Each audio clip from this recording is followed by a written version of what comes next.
wacho ni mondo mi okonygi mar tieko achiedh nade makamano kaluwore ni pi ma igolo e nam achiel kachiel ok ler ahinya gi modho kaachiel kod tedo ma gitiyogo e kor gwenge gi utegi.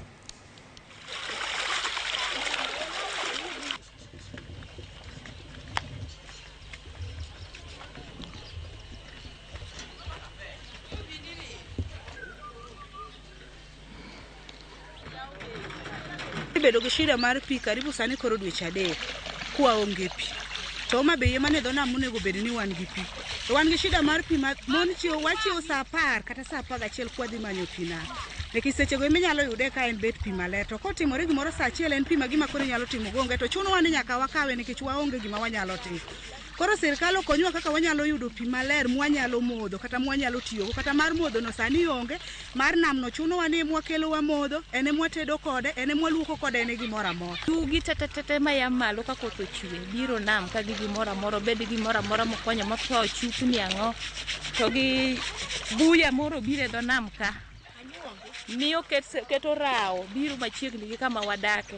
Mar ariyo nitiere gimoro bire pi ka maralum miluongo ni green, oketo pi lokore ma green.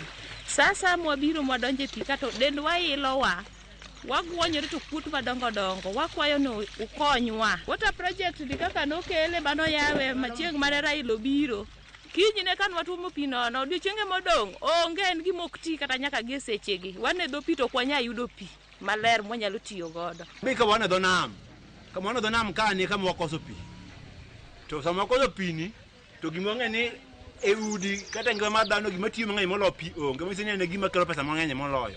Gima miyo jo power bill mar go sika ni ok chul. Ok wang'e ni pesa gidonje ufuke jo machal nande. Sama jo clients mag pi uso pi motene gi pesa ma gichulo mita gi.